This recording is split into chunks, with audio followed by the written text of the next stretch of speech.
James Courtney gets squeezed from pole back to fourth. You'll see Ken McConville.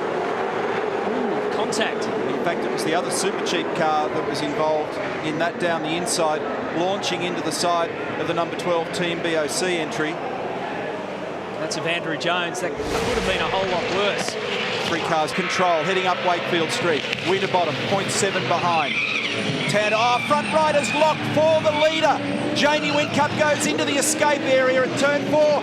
There must be oil down there because they've gone off in sympathy. Tander follows him. There must have been something on the road. Okay, race is on, race is on. Oh, that has cost Jamie Whincup dearly. John Bowers got trouble in the front right-hand corner of the car. Now, I wonder if that's related in any way, but that's going to be game over for him. You can see that new section of front mudguard that I talked about.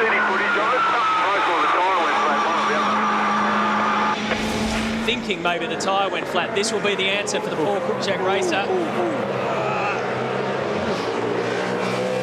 Oh, he only just clipped it too, hence all the gravel.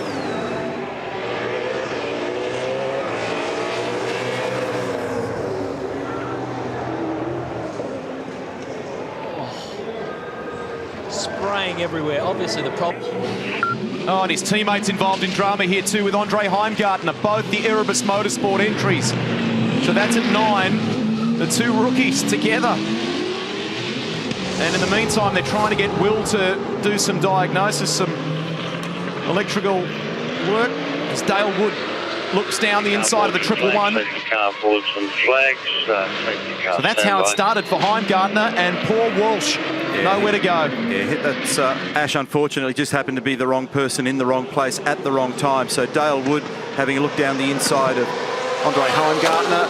Jason Barguana, the driving standards observer, will have a long, hard look at that. Safety car boards on display and yellow flags waving on the start-finish straight. Heimgartner, as a result of that damage, some tyre smoke coming from the 111. Rihanna? Yeah, just to clear up that Roland Dane, he was unhappy with the noise purely because his engineers couldn't. And Seaton in the top 10 as well. Scaife is in the wall. Scaife's day is done. Mark Scaife has hit the wall. Wow. There's been something happen. Hit up the arse like you could not believe. Something's happened in the braking area going into turn 2 at the top of Mountain Straight. This will trigger a safety car. He's been hit aggressively from behind. Massive damage to the car. His day is done in not much more than about 30 seconds of racing. It was and it's the 11, it's the young man, Jack Perkins. And Shane Price in the Jack Daniels Commodore. What a heartbreak for these guys. So much work goes into this motor race. Greg. Well, the pictures tell the story. The damage is massive. Garth Tander, how do you feel? Gutted, mate. As simple as that. You know, to be over in less than 100 metres, it's devastating. We had a really, really strong car, and yeah, can't believe it. Is it clear? I mean, listening to the radio transmissions, it's maybe not clear from what Mark said about who the contact may have come from. Do you think it's the Perkins car? No, I mean, he didn't say. He just said he got hit from behind, and that was it. And that's all he said on the radio. And then we just see on the pictures the front of the car is stuffed. So, yeah, pretty gutting. Hard luck, Garth. You've had a weapon car all week, and it was looking like the team to beat. Yeah, not this year. Doesn't look like it, does it? Next year, mate. Thanks, Garth. Here we go. See, still cruising up here. So they already had a problem, and you get, hit very hard from behind, massively hard from behind, and it's fired in first into the left wall, then to the right, but the car had no pace, and you could hear it free revving at that point. I think he had a slipping clutch, just as a guess. There's the initial impact, that's where all the damage is done, and then it just dribbles across the road.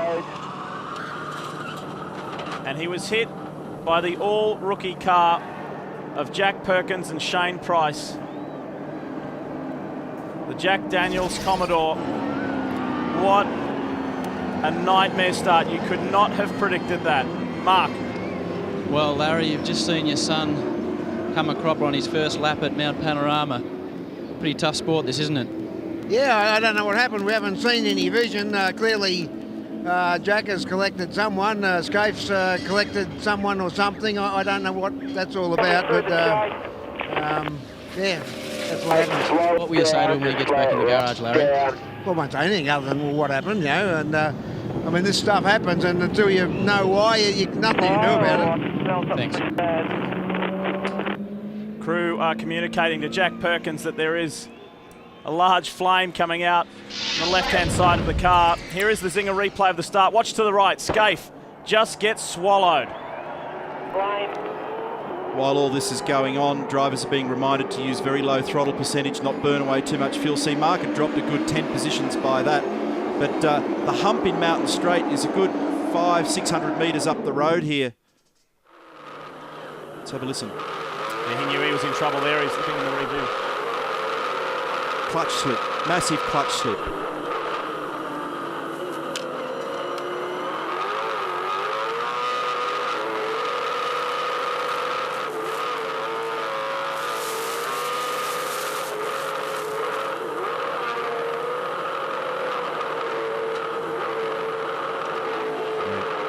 Pretty self-explanatory.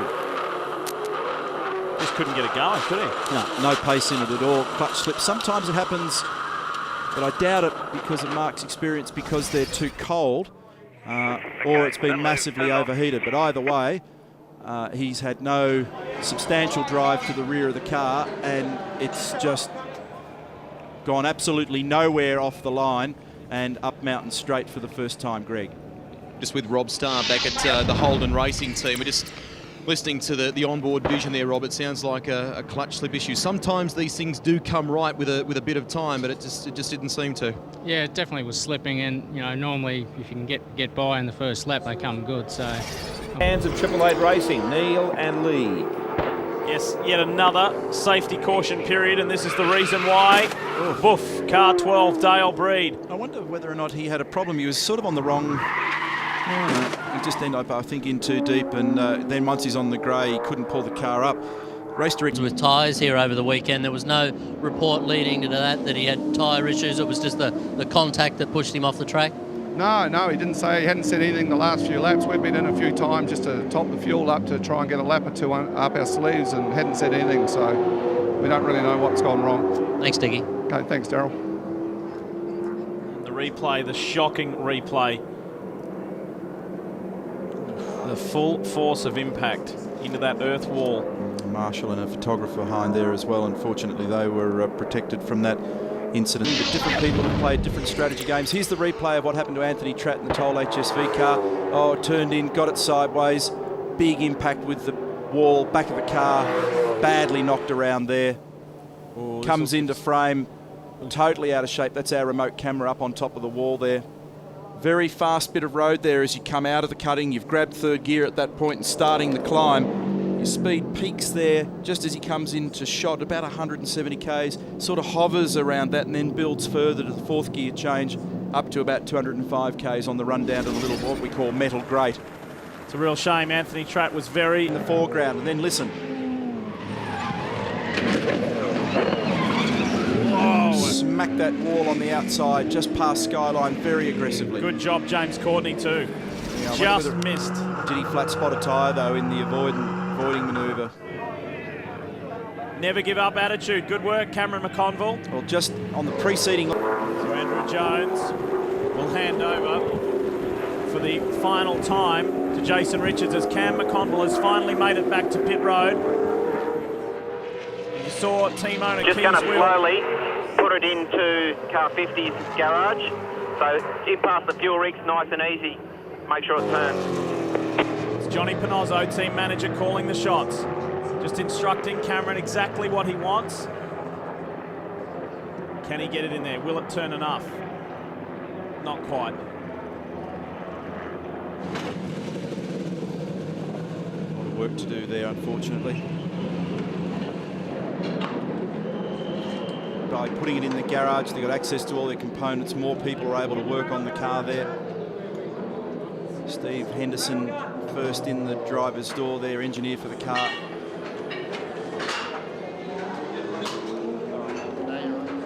spoken to the team. Cam's out of the car now, but initially, earlier during the lap, he mentioned that through the chase that he'd hit oil, Neil, and then said to the team just again now going across the top, he feels like he's hit oil. So maybe there is a car out there losing some oil. I think there is, Darryl. There's been a few reports on the radio. I think it was scattered around the circuit in various parts. So I got a feeling it was the 25 car, because I heard different people discussing it on the radio at the helm of that. The side of your screen is moving around. The Zinger replay. There's a big hit on that wall up there. Why? Is there something on the road there, or he's just come out of the groove? He's great. Actually, I don't think he got it turned in. He didn't get it to that left-hand apex. Something weird about that, though. It just didn't look quite right. He didn't get it down on the left-hand side of the road in the normal position. So was there something on the road? Was there a mechanical failure? Was a tyre deflating? Who knows? When you pinch a tyre, the smoke comes out. Yeah, you can see the smoke on the inside of the car. Yeah. So Marcus is out of the car, thankfully, and waves, acknowledges the crowd, and it's nice to see him walking away.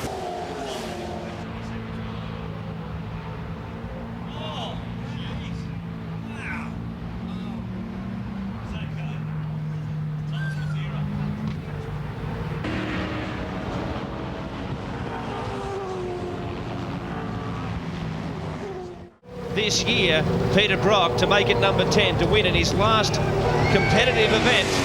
It'll have to be the 8th win from pole position. That's where he started the event. That's where Mark Scaife put the 05 Commodore, and right now the fans relishing him in front. Great battle going on behind him as Greg Murphy, the HRT teammate. Oh! It's the Bottle Magic car.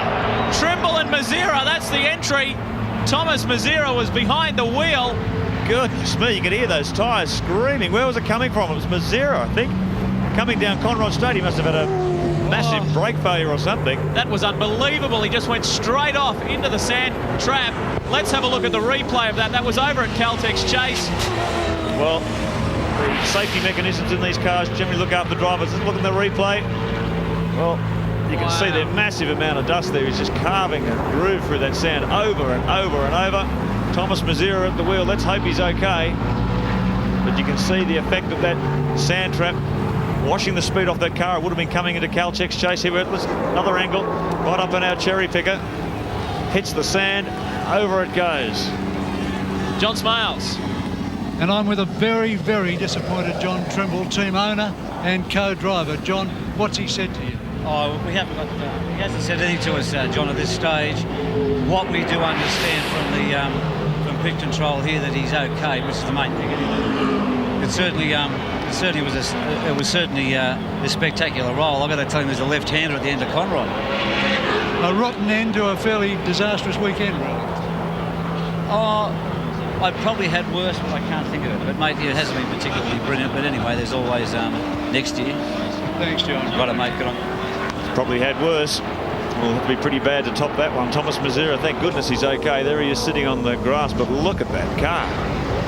Massive roll cage system built into each and every one of these V8 Supercars. A 6-point harness, safety capsule the driver sits in. It really does do a tremendous job at looking after the drivers in a situation like that. There's a great shot from our Channel 10 chopper of the wreckage of Thomas Mezera's John Trimble Bottle Magic Commodore. Goodness me, what a frightening moment for Thomas Mezera.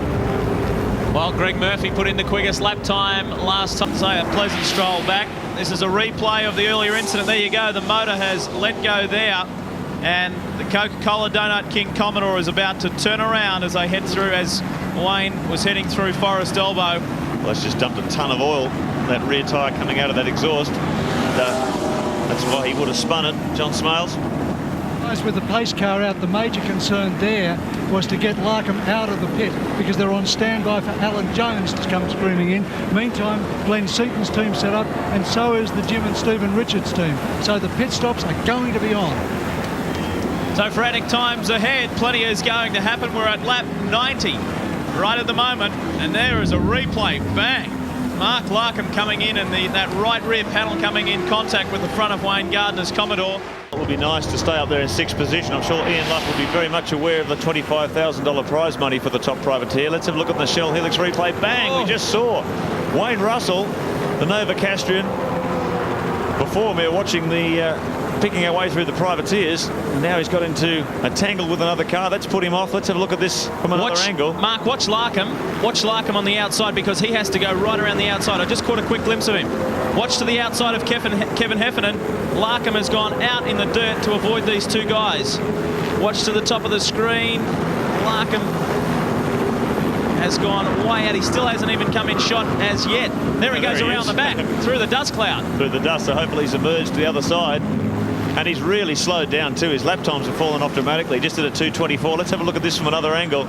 Got all angles covered here. And Larkham heads off into the scrub through the dust. Kevin Heffernan tries to pick his way past Russell. Russell tries to survive as well, and might have 10 Falcon of Mark Larkham trying to pick his way. Umbrella, he's had a steering mishap and he's in the garage. James Courtney is stuck with nowhere to go. He's got tape all over the front and rear of that car. He's pointing the wrong way, so he's lost control here. Out of spin, that's turn 19. I can hear Dave Patterson suggesting that they're going to send Paul Dumbrell back out for just an observation lap to see what they're dealing with. So you'll see him back out.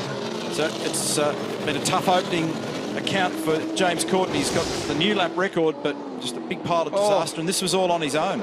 And Neil, I'm guessing what this might be with Dumbrell, when we've all experienced in our careers, you know, you get that horrible... Whether or not someone pushed him off or... Oh, look at this, Jason Bright with a massive lock-up and a deflated front left tyre.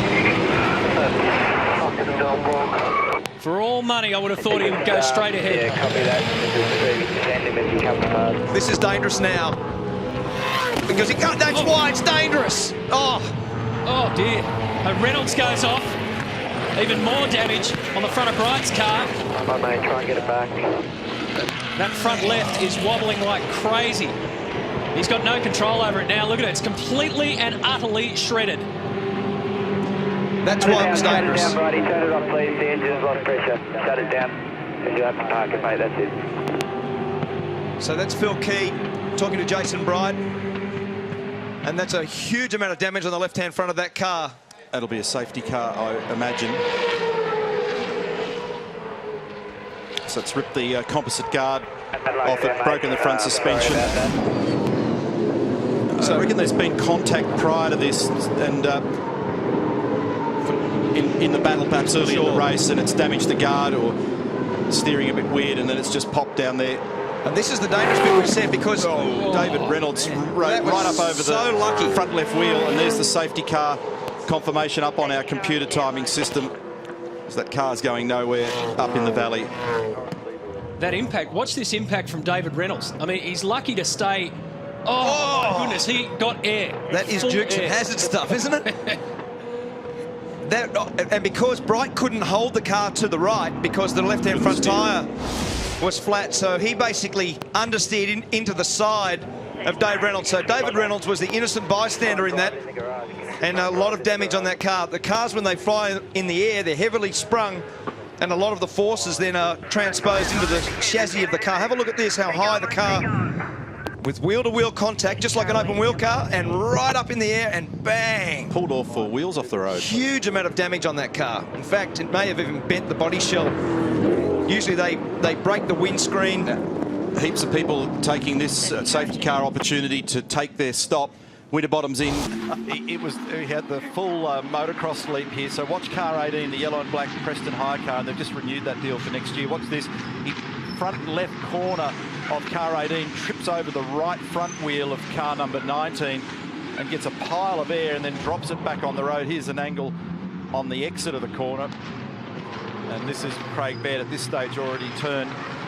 Yeah, so it's ridden up over the Dunlop tyre, dropped down the other side, so maybe got away with it depending on just the way in which that was done, but can't imagine that if you wheel align it at the moment that it actually looks too pretty. No. Hey, Crompo and Scapey, just want to have another chat about that. We've got the 23 on the screen at the moment, but do you think Dean Fiore contributed to that also? He changed lines pretty aggressively under brakes when he saw Mr. Webb start to take a dive, which then closed that gap dramatically. And if you know, Jono was already at maximum braking, there's not much more he can do. I mean, we're not supposed to change lines under braking, are we? No, and can't recall. I don't think there was an overlap, so I think you can cover it provided there's not an overlap. But yeah, it was pretty much a last minute. So Ingles back in the garage here with the steering alignment dramas that he's been complaining about. But yeah, and that's the problem, isn't it, Murph? That when you're maxed out on brakes, you suddenly can't just make the car vanish. You can't just pick it up and put it in a different position. So here it is again. Yeah, he did react late. Actually, it'd be pretty close to an overlap there. So yeah, as always, most incidents have usually got a bit of a bit of equity in varying directions. Very rarely you can. Oh, more trouble this time. It's LeBrock, and that car's out of business. The right rear of that car is massively damaged. This will trigger the Lexus RCF safety car for sure. And this is perfect for Winterbottom. This will get him out. It'll put Canto in and give him the chance of recovering then. This is perfect for Mark Winterbottom. This is between turns 11 and 12. And it might even be worth... Tyres are on. It's not a good scene. It might even be worth double stacking than letting the field compress here, which some will now be contemplating. So this is in line with about our blue strategy that we talk about, our standard strategy. We were talking about So a lot of the double stacking is hurting the midfield there. And effectively, oh, here we go. Was that Ash Walsh involved in that one too? Yeah. Yeah, that was an awkward one, wasn't it? In fact, I don't really understand what's happened there. Yeah, that's an unusual place for that to occur on. That's the exit of turn 11. On board. So this might tell us a bit more. So that's turn 11. Oh, he's hit the inside wall. Now it makes more sense. He actually clobbered the apex, then he couldn't steer and got a subsequent hit, and you can see how distraught Jack LeBrock is, having finished 4th at Mount Panorama. And Ash Walsh was a victim. Innocent bystander. Yeah, yep. He had his hands free on that one, had nothing to do with it. Big damage, unfortunately, on the Monster Energy Falcon, so that's a tough deal to swallow for Jack LeBrock. And please don't take me the wrong way, folks. When the Monster Falcon was in the wall, clearly that's a shock. Can he outbrake him down the left-hand side? Oh, end of fence! That's massive! That's massive! This is going to be a big, big incident.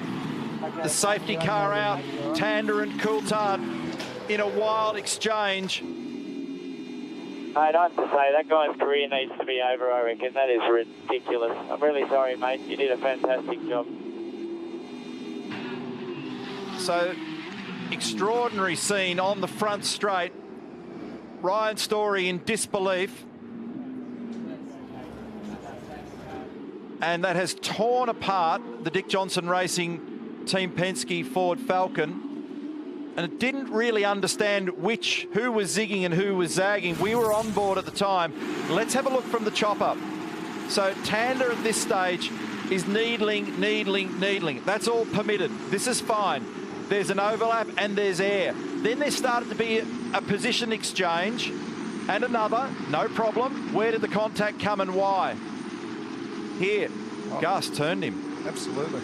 Garth has turned him, and he'll no doubt be penalised for that. And that's going to already been a lot of emotion in the pit lane in the last 2 weeks. Wow. That's fast. That's roughly 250 kilometres an hour. Ricky up over the rise. This is where Will Davison had a spectacular off. Delberto off the racetrack, and he turns Tim Oh, Slade that's away. a big crunch at the top of the hill.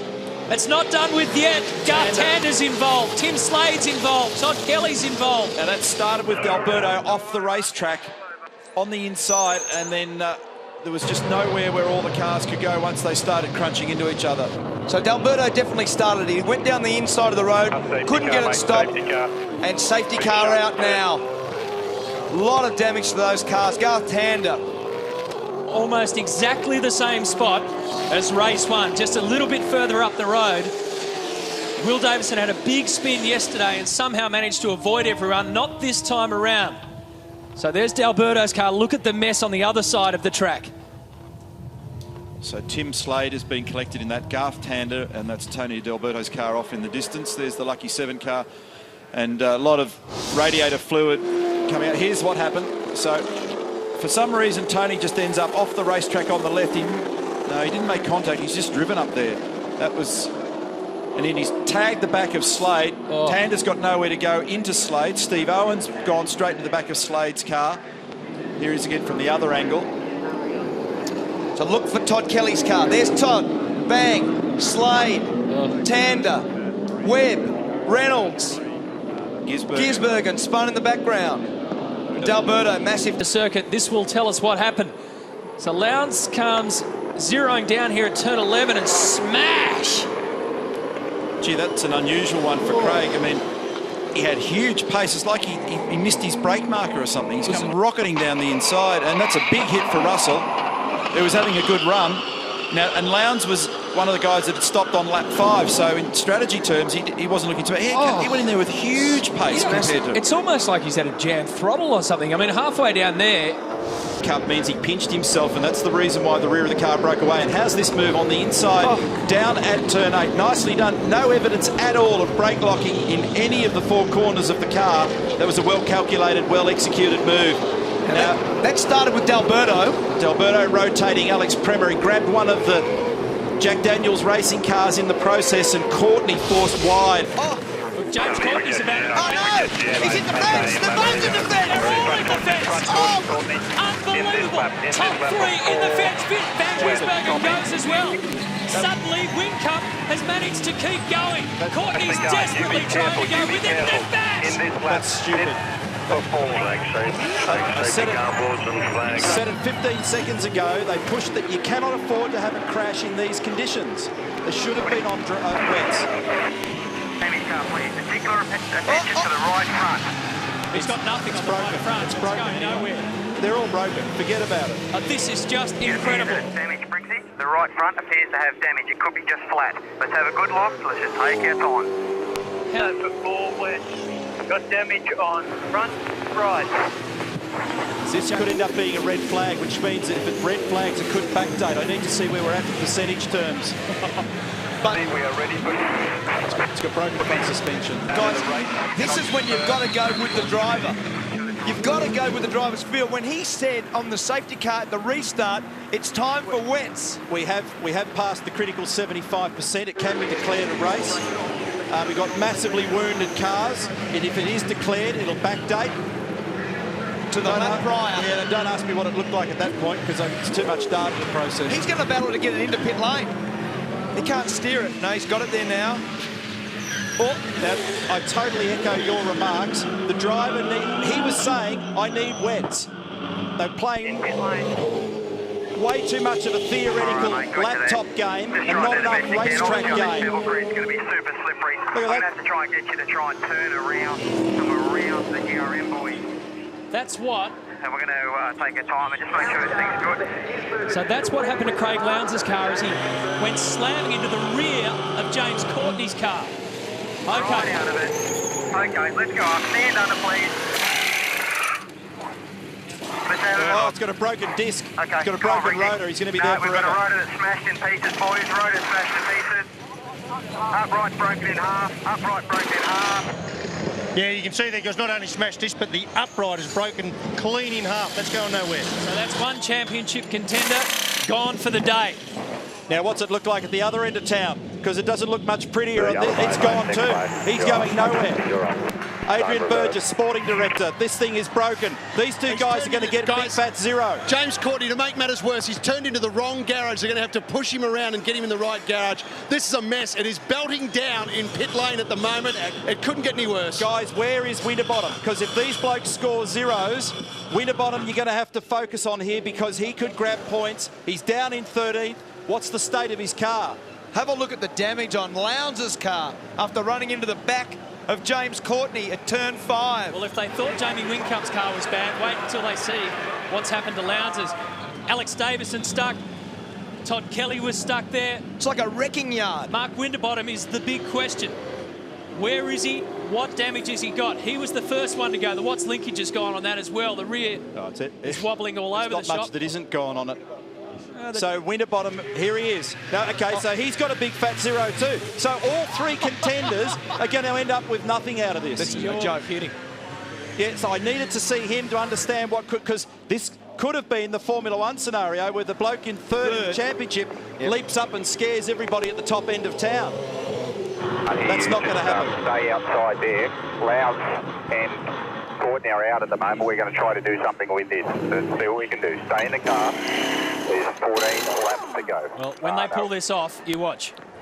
Now, if they get it off. I'm going to be interested in whether this gets declared, and if it does, when the declaration happens, if it happens, it could have impact on the result and the championship because of who was leading second, third and so on at the time.